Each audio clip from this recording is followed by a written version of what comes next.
Следите дневник на К3. Општина Куманово ги повика даночните обврзници да поднесат даночна пријава за новостекнатиот имот. За имотот кој претрпел промени и оние кои го легализирали имотот претходната 2015 година.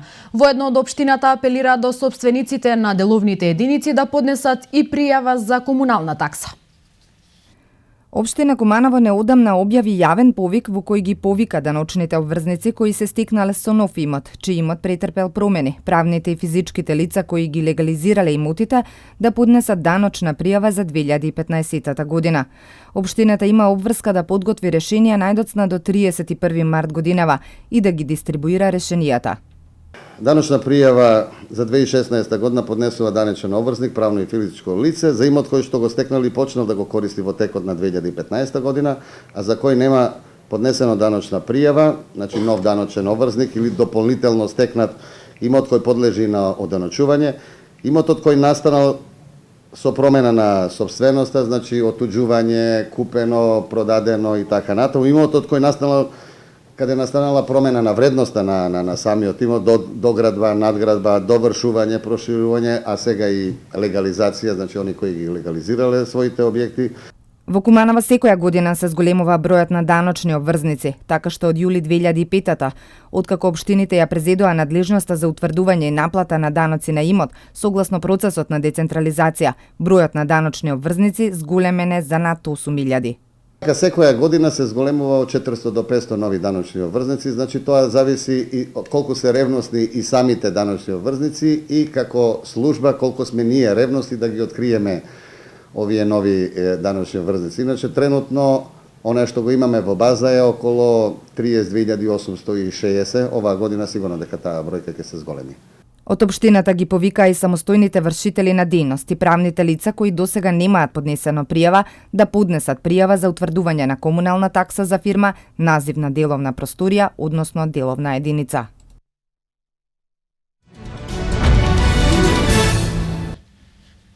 За време на новогодишните и божичните празници, царинските службеници открија 2 случаи на царинска измама и повеќе обиди за криумчарење. На Табановце откриено е возило со подготвен бункер за криумчарење.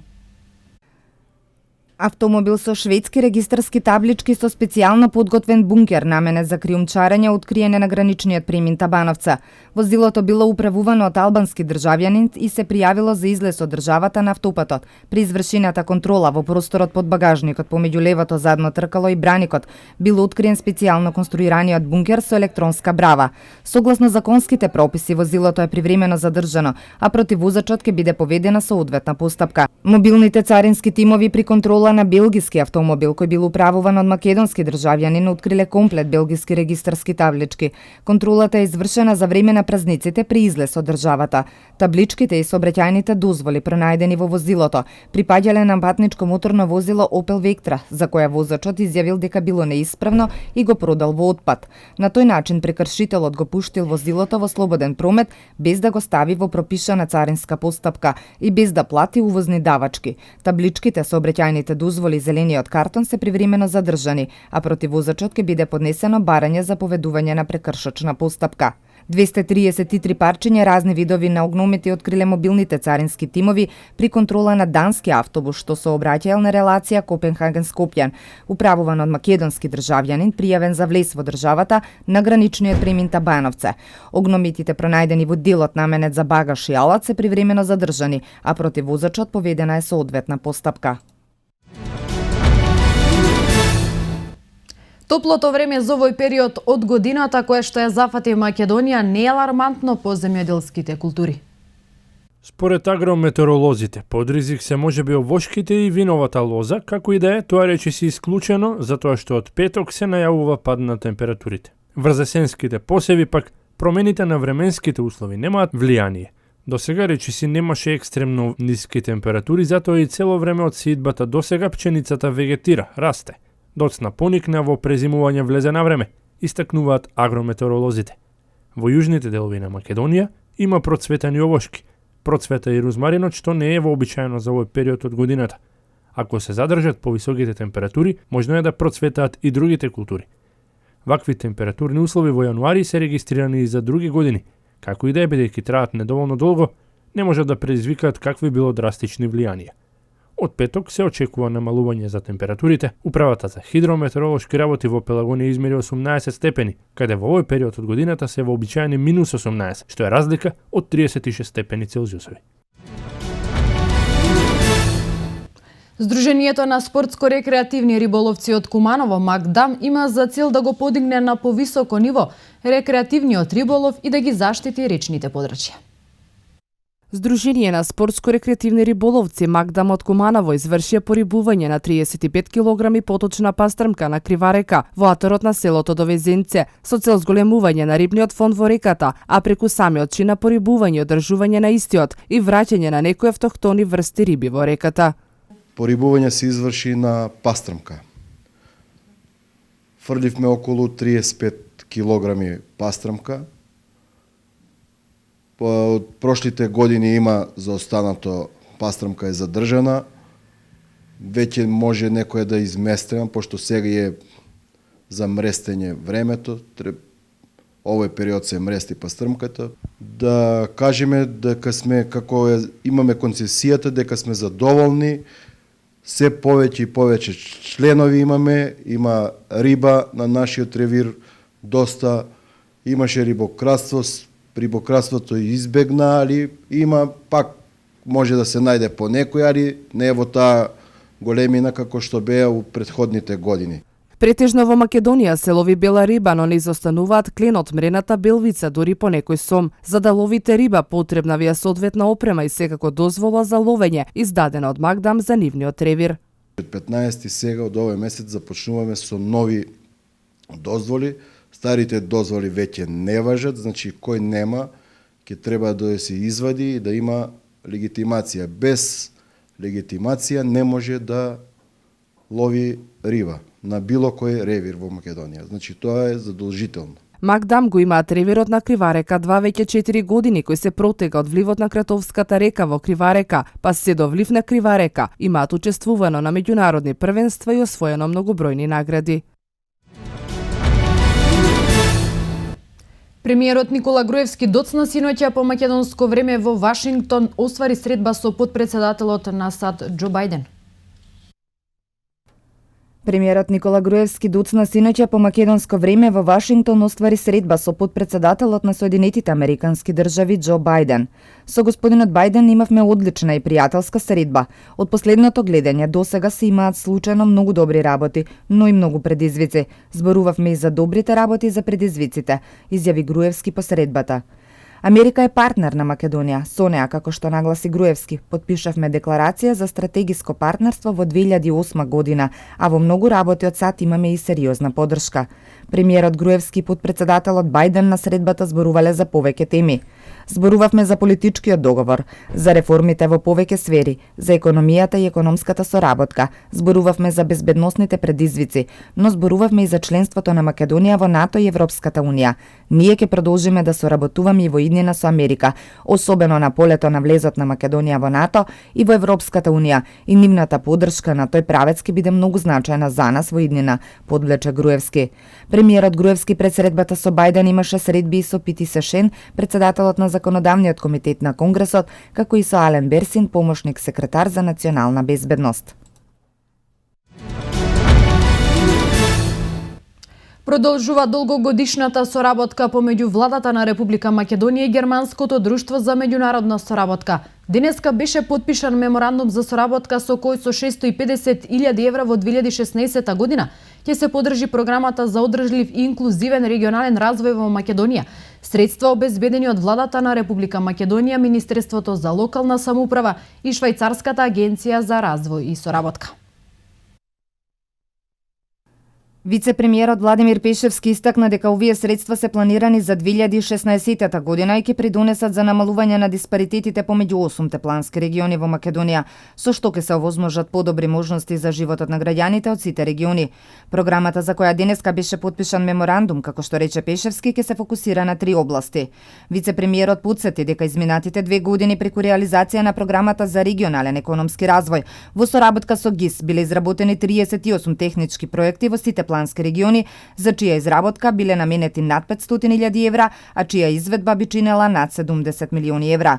Владата континуирано ги зголемува директните средства кои се наменети за оваа програма и средствата во 2016-та. Споредено со 2014-та зголемени се речиси за 5 пати, односно од 1 милион евра на 5 милиони евра за 2016-та, рече Пешевски. Потсети дека од 2009 година од кога се спроведува оваа програма поддржани се над 420 проекти од сите 8 плански региони. Бенџамин Мор смета дека изминатите години Македонија направила добар напредок во основање на структурите и процесите, што придонело до намалување на регионалните неравномерности во државата.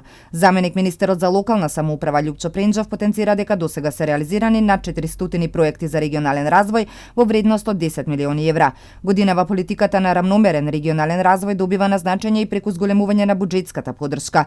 Во буџетот на Македонија за 2016 година се обезбедени дупло поголеми средства или 300 милиони денари. Согласно законот 70% или 210 милиони се за проекти од регионално значење, рече Пренџов. Тој информира дека 8 плански региони за искористување на овие средства во текот на декември поднеле 35 проекти. Според степенот на развиеност и годинава за најмалку развиениот североисточниот плански регион определени се најмногу средства 36 милиони 330 илјади денари, а за најразвиениот Скопскиот 15 милиони 120 илјади денари.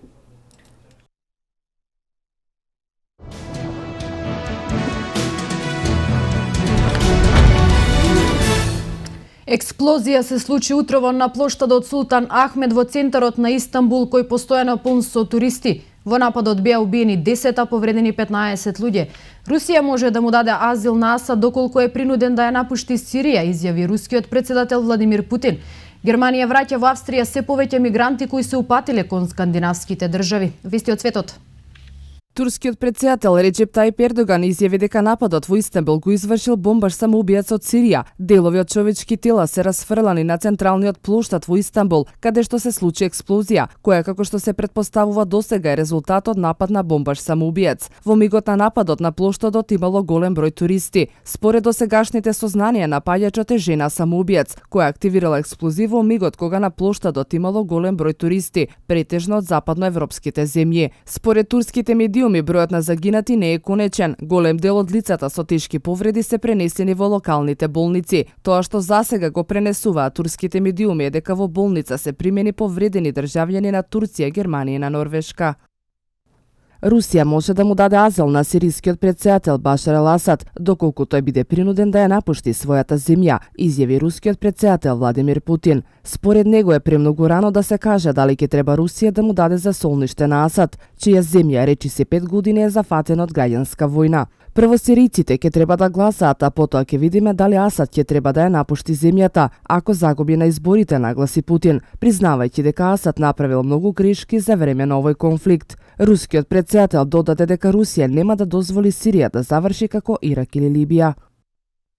Германија враќа во Австрија се повеќе мигранти кои се упатиле кон скандинавските држави, соопшти австриската полиција. Бројот на мигранти кои се вратени дневно се зголемил од 60 во декември на 200 од почетокот на годината, соопшти потпрл на полицијата во провинцијата Долна Австрија. Поголем дел од мигрантите кои минуваат низ Австрија на пат за Германија, минуваат низ тој регион. Дневно бројката е меѓу 1000 и 2000 луѓе. Најголем дел мигранти кои се вратени од Германија не добиле дозвола за престој на нивна територија, бидејќи не сакале азил во државата, објасни од полицијата. Најголем дел се афганистанци кои се упатиле кон Шведска и Данска.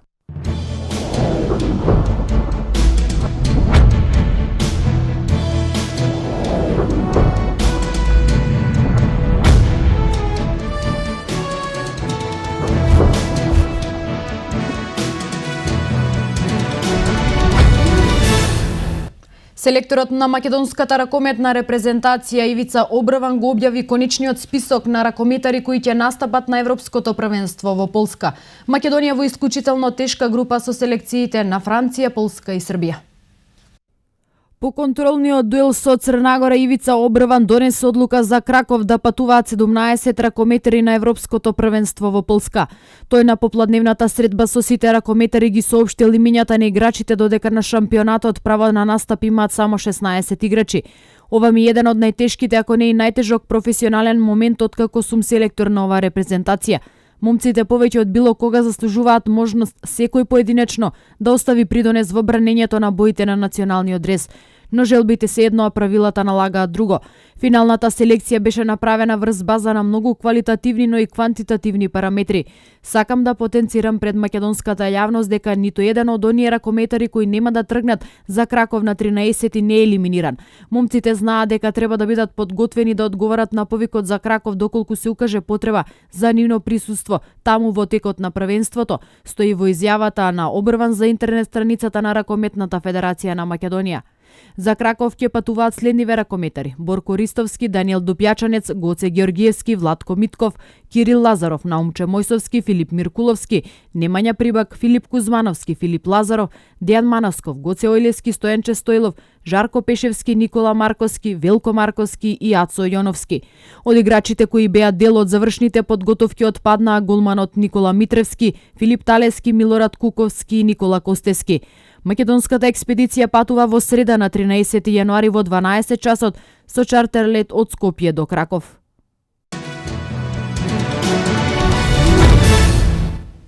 МЗТ Скопје аеродром неочекувано загуби од Сутјеска. Како и да е, мало утеха може да биде фактот што нивниот центар Урош Луковиќ е најкорисен во 19-тото коло во АБА регионалната лига. Луковиќ блескаше против составот од Никшич, постигна 17 поени, 18 скокови, украде 2 топки, залепи 5 банани или вкупно оствари 36 индексни поени, со што го заслужи признанието најдобар во оваа рунда. Во топ 5 се Глен Коузи од Задар, Тадија Драгичевиќ од Будуќност, Квинси Милер од Црвена звезда и Марин Розич од Сибона. Урош Луковиќ исто така е и најдобар скокач, додека неговиот помал брат Марко е меѓу топ 5 кратци на колото.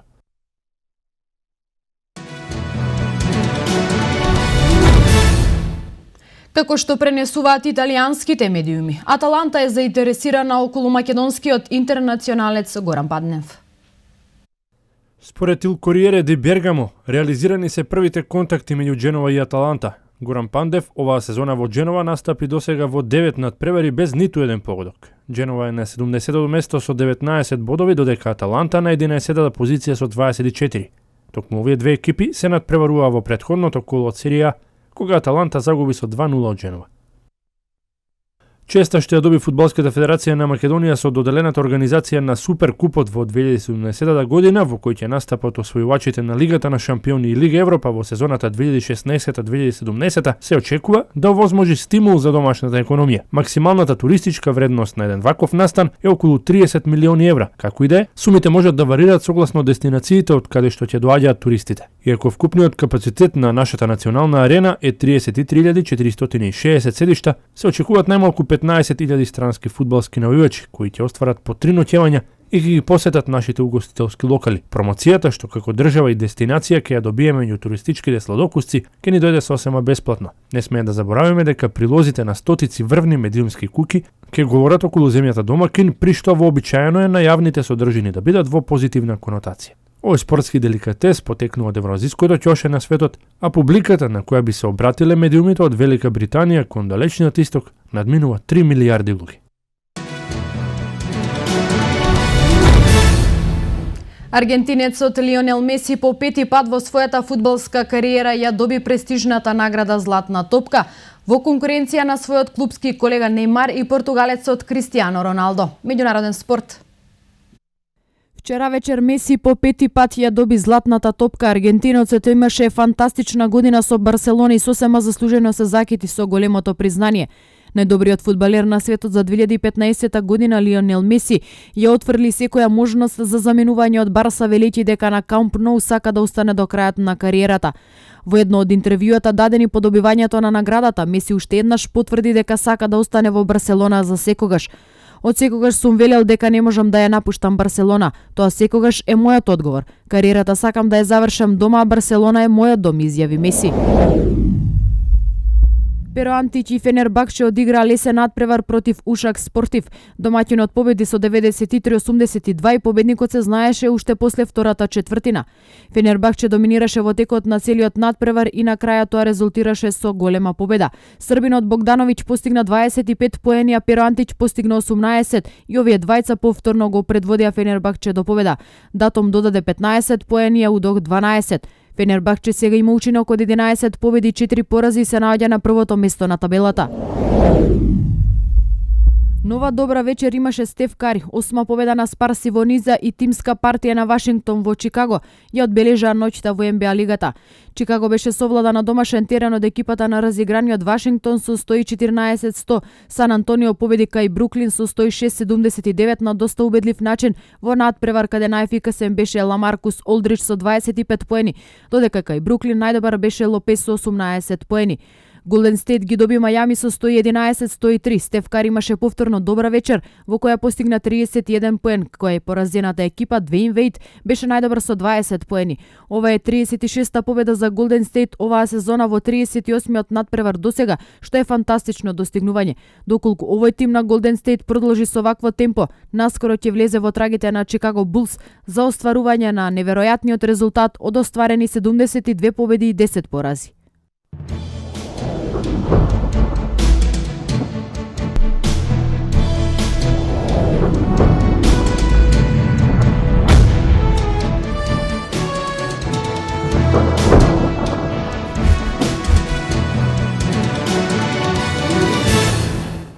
Времето денеска променливо облачно, во западните и североисточните делови ќе има повремени врнежи од дожд. Дува засилена во западните планински делови силен ветер од западен и југозападен правец, на моменти со брзина околу 90 км на час.